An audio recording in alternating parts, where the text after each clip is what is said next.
Kembali lagi bersama kami dalam spesial program Road to CNBC Indonesia Awards 2025 Best Insurance yang bertajuk asuransi sebagai katalisator pertumbuhan ekonomi berkelanjutan. Kita akan lanjutkan kembali diskusi bersama dengan Bapak Julius Bayangkara selaku Ketua Umum Dewan Asuransi Indonesia atau DAI.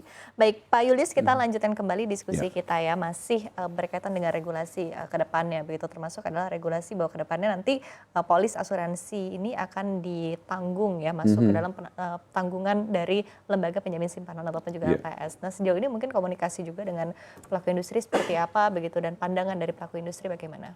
Ya, memang ada yang memang belum selesai. Jadi memang nampaknya masih prematur sih sebenarnya. Jadi baru harapan-harapan lebih banyak. Tapi memang clear, saya dengar nanti akan ada resolusi. Bisa mencapai sampai resolusi. Jadi memang harus sampai solutif. Jadi bukan cuma nanti kamu tapi nasabah siapa yang bayar gitu. Nah, sekarang akan sampai ke sana solusinya. Jadi ada resolusi, itu poin yang penting. Again, kita belum bicara secara teknis lebih dalam. Memang jadi nanti pertanyaan berikutnya dari mana uangnya gitu kan. Maksudnya LPS ini kan harus mengumpulkan dana dari industri dan kemudian dikelola untuk mempersiapkan pembayaran itu. Itu pun jadi akan jadi pertanyaan juga bagaimana cara mengiurnya misalnya, apa ada rate atau segala macam. Berikutnya mekanismenya seperti apa yang sudah disebut dengan gagal itu seperti apa, gitu kan? Apa ada mekanisme reasuransi ini bagaimana, gitu. Jadi memang ada isu-isu teknis yang sudah dibahas. Memang ada pertemuan sudah ketemu dengan LPS juga, sudah ada diskusi-diskusi dengan LPS. Saya lihat OJK jauh lebih intens tentunya. Intinya sih kami wait and see kalau di sisi industri. Kita menunggu apa yang kemudian di-offer atau di-propose ke industri kami. Sekali lagi harapan terbesarnya memang ini berdampak terhadap kepercayaan publik.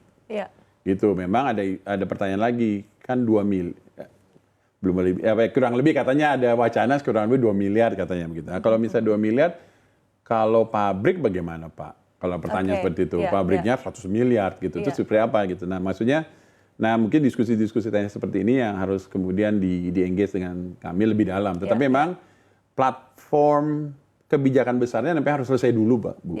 Itu dulu, nanti kemudian baru bicara teknis ke bawahnya bersama-sama dengan kami. Gitu. Baik, termasuk juga angka-angka juga masih belum ada kesepakatan. Begitu ya, masih belum ada. Sedang menunggu kami pada saatnya. Baik. Nanti kita juga akan lihat ya seperti apa aturannya ke depannya.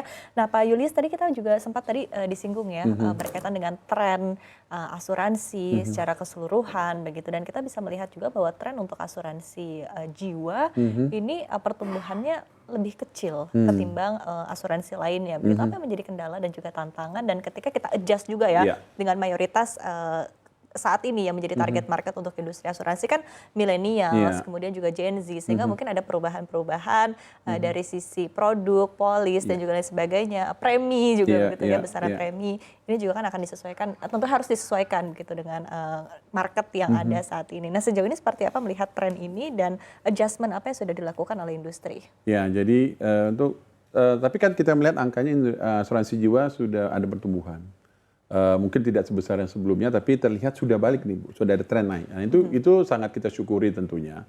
Karena tentunya sebelumnya kan kita tahu ada trust issue berkenaan soal yang berhubungan sama produk berhubungan dengan investasi. Itu kan memang kemarin sempat ada diskusi panjang ya di masyarakat soal kepercayaan dan segala macam. Tapi saya lihat growth-nya kan sudah mulai. Jadi pertama industri sudah mulai shifting juga. Sudah mulai menyebarkan portofolionya bukan cuma di 1 atau 2 unggulan, tapi mulai ke beberapa, 1. Dan kedua memang itu sudah mulai bekerja, mulai berhasil, karena mulai kelihatan ada kenaikan. Nah, berkenaan soal target pasar Indonesia tadi, balik ke soal relevansi. We are relevant with Indonesian gitu. Apakah kami sesuai nggak buat kebutuhan Indonesia? Nah, nampaknya memang sekali lagi harus lincah untuk melihat itu. Kita memang melihat adanya beberapa tren, ya, tadi sudah sampaikan. Misalnya millennials dan segala macam. Memang mesti ada twist ya, untuk meng-capture segmen-segmen seperti ini. Tapi at the end of the day, asuransi still asuransi. Asuransi kan adalah lembaga yang mengembalikan posisi keuangan. Ketika terjadi sesuatu bencana atau kerugian.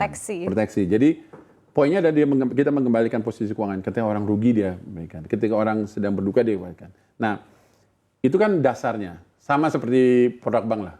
pinjaman dan tabungan dan pinjaman gitu. Cuman kan sekarang ada kanal-kanal yang dibangun untuk mempermudah pakai digitalisasi, m-banking segala macam. Nah, hal itu nampaknya yang harus kita bangun. Ya, termasuk underwriting melalui AI, menggunakan AI begitu ya. Ya, harus gitu. Jadi itu yang menurut saya jadi yang harus ditwist itu juga yang disebut dengan out of the box dan segala macam. Sometimes kalau kita lihat dari industri-industri yang lain ya, basis produk tetap sama loh. Ya. Cuman engage, sekali lagi saya kata-kata kalimat itu saya pakai, engagement yang berbeda.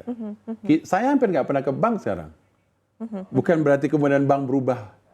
Yang produk dia dulu kan masih kita pakai sampai sekarang. Tetapi cara kita engage dengan perbankan itu totally different. Nah itu yang menurut saya harus juga dibangun di industri kami ini. Dan saya lihat dari tren yang sering rebound ya, nampaknya teman-teman sudah juga mempersiapkan itu. Dan itu yang harus kita dorong terus.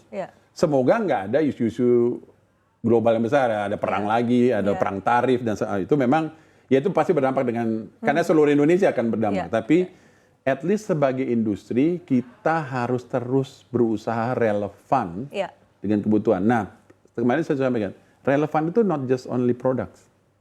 Itu penting. Karena kan produknya kadang-kadang sama ini. Yang beda adalah cara. Jadi kanal-kanal yang dibangun ini. Gitu kan ada. Kita masih tahu lah. Agent masih tetap kita masih pakai. Tapi memang ada penurunan kata saya. Terus broker masih gitu. Sekarang ada bank insurance juga besar. Ada financial institution maksudnya leasing dan segala macam. Ini kan kanal-kanal. Sekarang juga sudah terlihat banyak begitu ya attachment di sekarang platform digital mulai kan gitu. Orang mau keluar negeri segala macam bisa beli. Baik Pak Julius, selalu menarik diskusi dengan Anda. Namun kita terbatas dengan waktu. Pak Julius, terima kasih sudah bergabung bersama kami. Tentunya Pak Julius Bayangkara selaku Ketua Umum Dewan Asuransi Indonesia. Terima kasih telah berdiskusi. Sukses dan sehat selalu untuk Anda. Selamat siang. Sukses juga CNBC dan sukses. Dan pemirsa, inilah akhir spesial program Road to CNBC Indonesia Awards 2025 Best Insurance. Kepada seluruh partisipan acara hari ini kami ucapkan terima kasih dan semoga acara hari ini menginspirasi para stakeholder serta bermanfaat bagi industri perasuransian di tanah air. Terus saksikan CNBC Indonesia di cnbcindonesia.com dan Transvision Channel 805 serta di siaran TV digital di seluruh wilayah Indonesia. Khusus wilayah Jabodetabek kami hadir di channel Free to Air 18. Saya Syarifah Rahma pamit undur diri. CNBC Indonesia Beyond Business.